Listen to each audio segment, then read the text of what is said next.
Hi, my name is Morris Franco. This is the fourth in a series of videos I'm doing on the national debt crisis. I mentioned in my first video that I used the Ralph Kramden character in the classic Honeymooners series as part of my analysis on the national debt crisis. The reason for this is that I wanted to create a fictional family who on a personal scale was in a similar financial condition as the United States government. And who would better personify a financially strapped character than Ralphie Boy, who's always dreaming of a get-rich scheme without really understanding what he was getting into. The financial categories on Ralph Kramden's balance sheet are fictional and are made up for the purpose of comparison to the balance sheet of the United States government. In my book on the national debt crisis, I try to explain the depth of the problem from many different angles. I believe this approach illustrates the problem in the clearest possible way. Up to this point, I've given you very little hard data to back up my statements and analysis. I assure you that I intend to do this in future videos.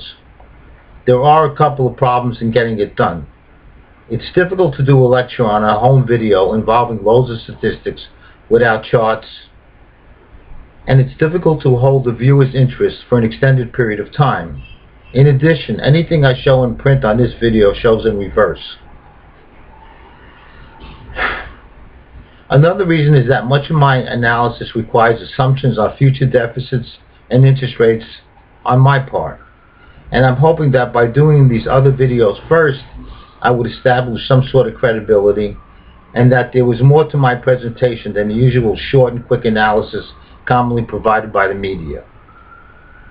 I plan to do a video showing when the national debt started to build, which was 1989, and what I expect it to look like in 2020, when it will reach $1 trillion a year in interest, and cover everything in between. And I will back this up with lots of stats. It's a chapter in my book titled The Countdown to the Detonation of the National Debt Bomb. I also devoted a chapter titled Predictions, where I go into detail on why I believe a default on the national debt is a real possibility and likely to happen before the latest issue of the 30-year Treasury bond matures. These conclusions are based on an extraordinary amount of data and what I believe are reasonable projections of future interest rates and budget deficits. Back to comparing the U.S. government's balance sheet to Ralph Kramden's character on the Honeymooners. I start with the paragraph titled, Uncle Sam, the honeymoon is over.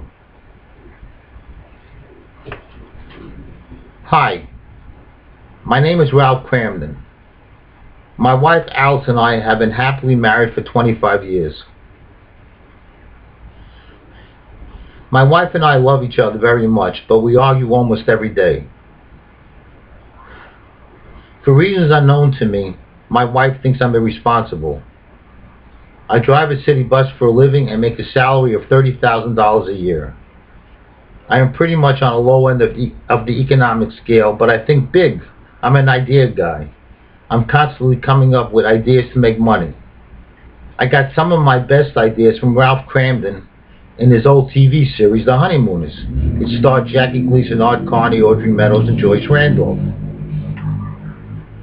I borrowed $70,000 to buy a warehouse full of what I call the helpful housewife happy handy kitchen gadget. I wisely took out a live TV ad and played the jet for the future to advertise it. Sadly, my idea flopped and I lost my entire investment. Never want to give up. I got an inside tip about a movie theater going up, so I borrowed $100,000 and bought a parking lot next door. Unfortunately, it turned out to be a drive-in theater. Rats.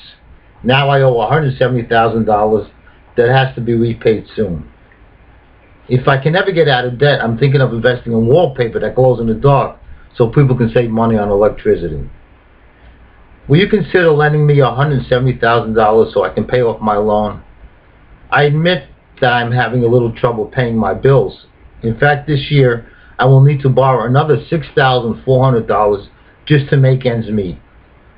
If you think I'm a good credit risk, please lend it to me. I promise I will pay back every penny, although I have no idea how. Here's a list of my income and expenses. And here I make up a list of fictionary items which totals expenses of $36,400, and I show his income of $30,000 and a loan of $6,400 to balance $36,400 on both sides. The bank denied my request, citing my poor credit rating, and made the following comments on why I would have problems repaying my loan. 1. I'm not living within my means, spending much more than I take in, 21%, and have been doing so for years, thus demonstrating my inability to control my expenses. 2. 6 to 10% of my income will be needed just to pay interest on my loans. 3. If I could reduce my expenses by an additional $2,000 a year and use it to pay down my loan, it would take 85 years to complete. To put it bluntly, the blank told me my credit rating stinks, just like Ed Norton said on one of the Honeymooners episodes. The applicant is a bum. When I asked the bank to reconsider the loan and lend me $170,000 for 30 years at a rate under 4%, they responded with a question. What fool would lend money to someone in my financial condition? Certainly the bank was justified in turning down Ralph's loan request because there was a huge chance the loan would not get repaid. I'm sure it's obvious to the reader that at this point I'm getting at is that Ralph's financial stability and the financial stability of the United States are the same. It's just a matter of adding zeros to the number and changing the name of some of the expense categories.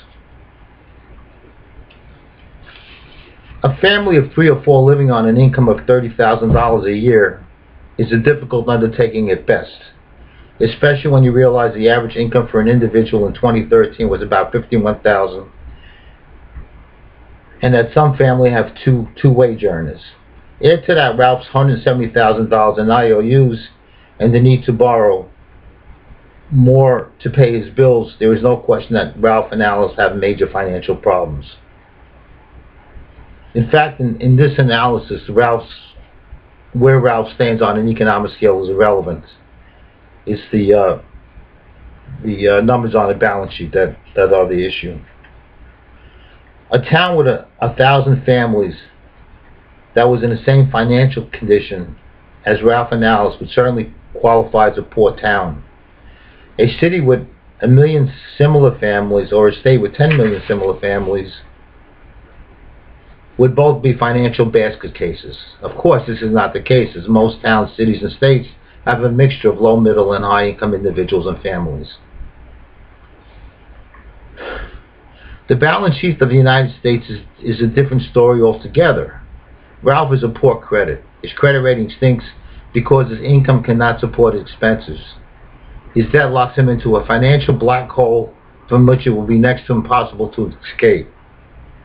Multiplying Ralph's income and expenses by 100 or by 1,000 will not improve his ability to meet his obligation or improve his credit rating. It's not the actual numbers that matter, it's the ratios. If his income increased by 10 times and expenses and debt is also increased by 10 times, you're right back to square one. No bank or lending institution will lend Ralph a dime whether his income is $30,000 or $330 million a year with those income and expense ratios.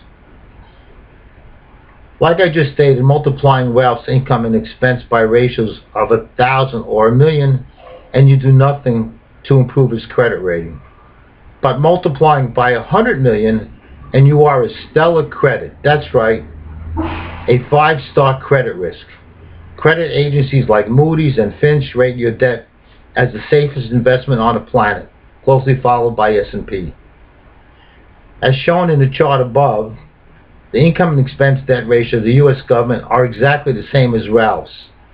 Yet investors around the world are willing to lend us trillions of dollars for 30 years at an interest rate of less than 4% and for 10 years at an interest rate of less than 3%. There are those who would criticize this view because I put Ralph in the same category as the U.S. government. They would probably point out that the U.S. government has taxing powers and laws that guarantee a revenue stream, and they are correct. What the government doesn't have is the flexibility individuals have in cutting expenses. That is, the government has the opportunity, but not the political willpower. Anyway, this argument is not relevant to the issue. The issue is the perception that investors have of the creditworthiness of the United States in spite of its poor balance sheet and huge debt.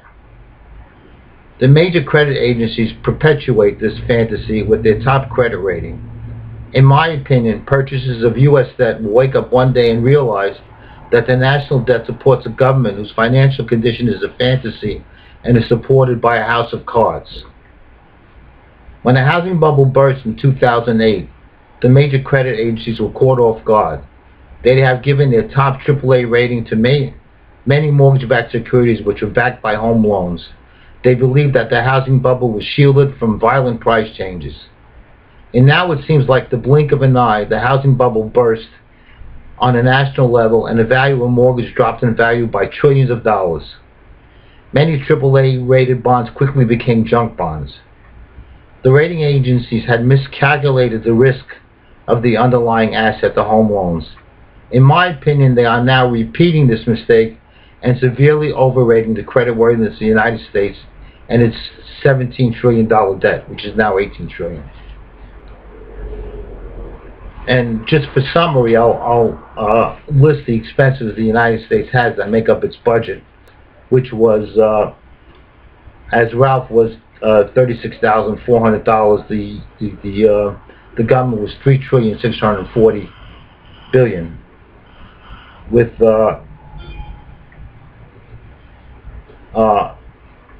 with income of $3 trillion and an increase in the debt of $640 billion. This is 2013. And I showed that pensions were $910 billion, healthcare $970 billion, education $110 billion, welfare $400 billion, defense $820 billion, protection $50 billion, transportation $100 billion, debt interest $220 billion, which is a joke and supported by the Fed's low interest rate policy, and other $60 billion.